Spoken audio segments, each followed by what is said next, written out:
행동주의 관점의 키워드를 또 써보겠습니다. 자, 이게 뭡니까? 네, 관찰 가능한 행동, 관찰 가능한 행동, 검증 가능한 행동. 자, 이러한 행동에 초점을 맞췄다라고 말씀드렸습니다. 자, 정리가 됐고요. 그 다음에 두 번째.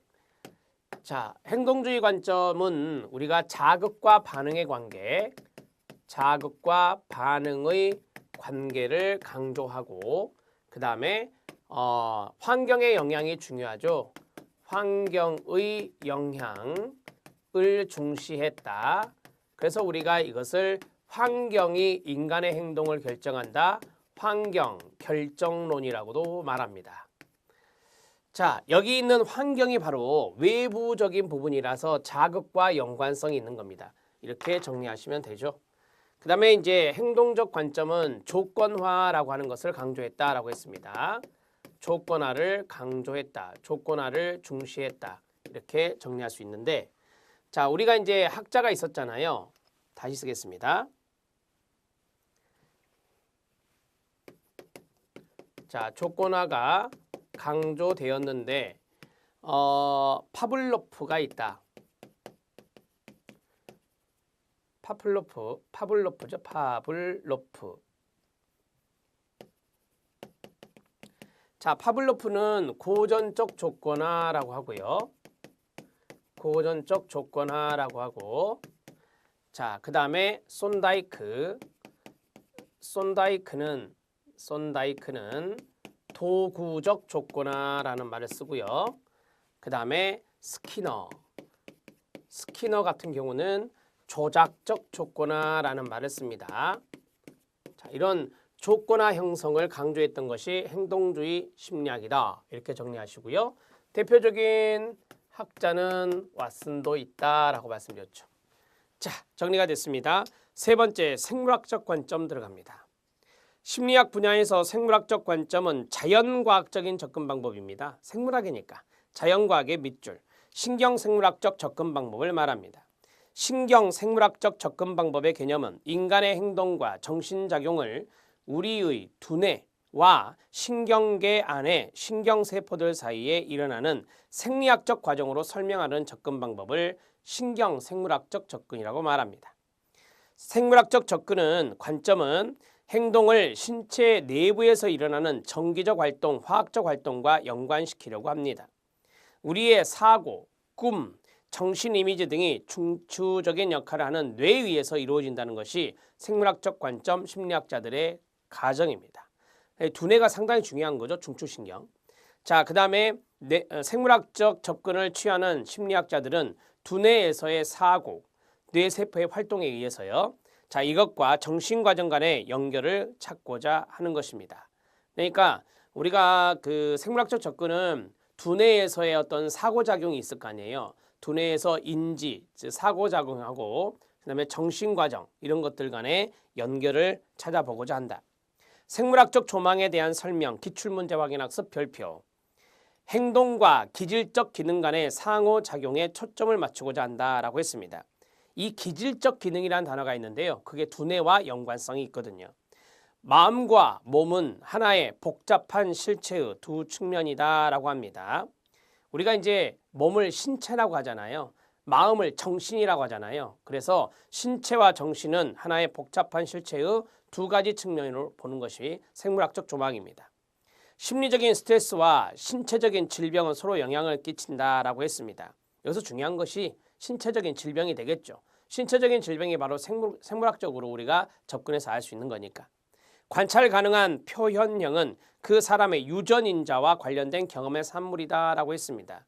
유전인자의 동그라미요. 이 유전인자가 어떤 인자, DNA가 어떠냐에 따라서 우리가 관찰 가능한 표현형을 만들 수가 있죠. 이거는 이제 생물학적인 측면에서 접근해서 파악할 수 있는 겁니다. 자, 그러면 세 번째 생물학적 관점.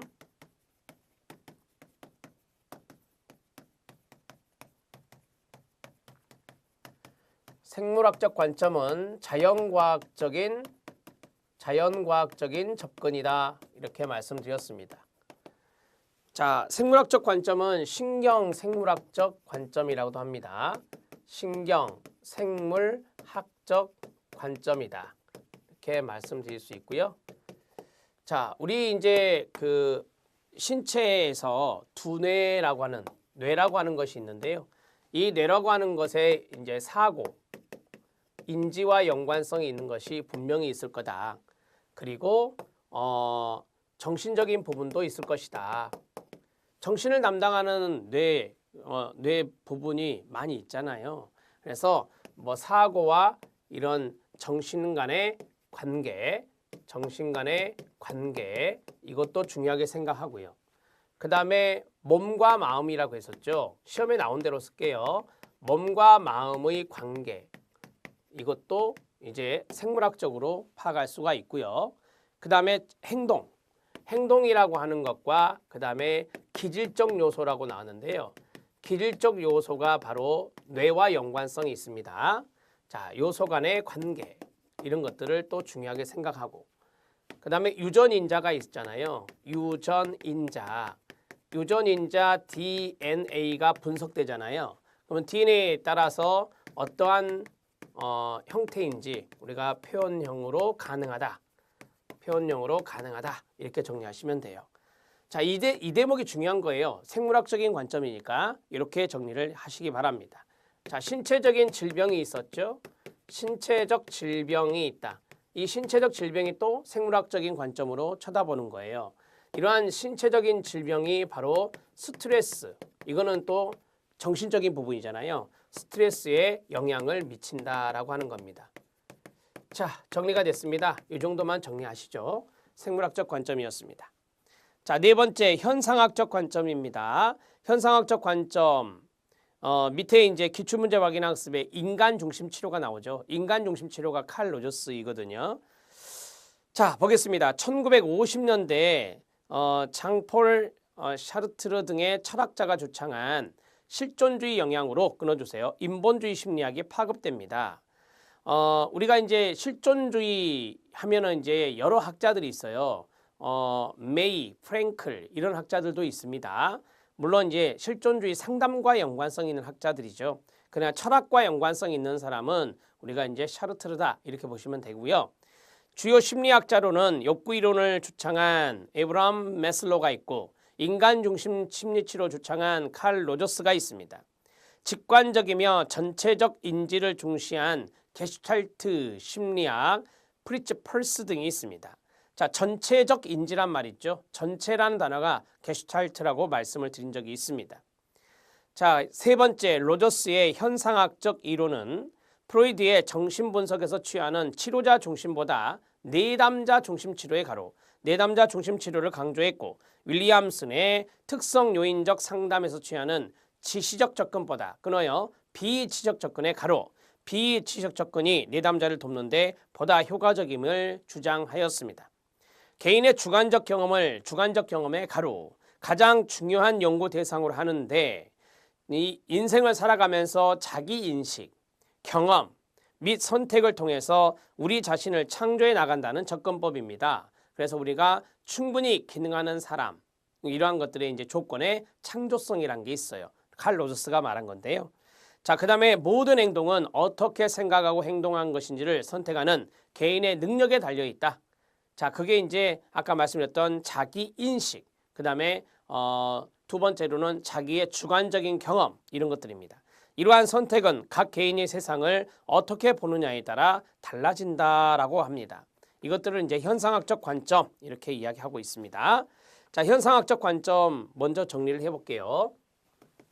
자, 현상학적 관점과 연관성이 있는 단어를 쭉 써보면 실존주의 철학과 연관성이 있다.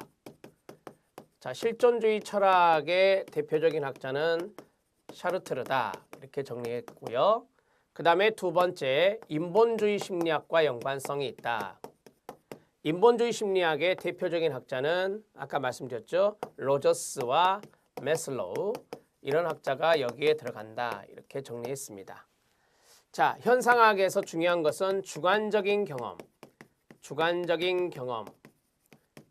그 다음에 현상학적 관점은 비지시적 비지시적인 접근 이런 것들을 강조했다. 그 다음에 정신분석은 결정론적 관점을 갖고 있는데 이 녀석은 결정론적 관점을 거부합니다. 결정론적 관점을 거부한다.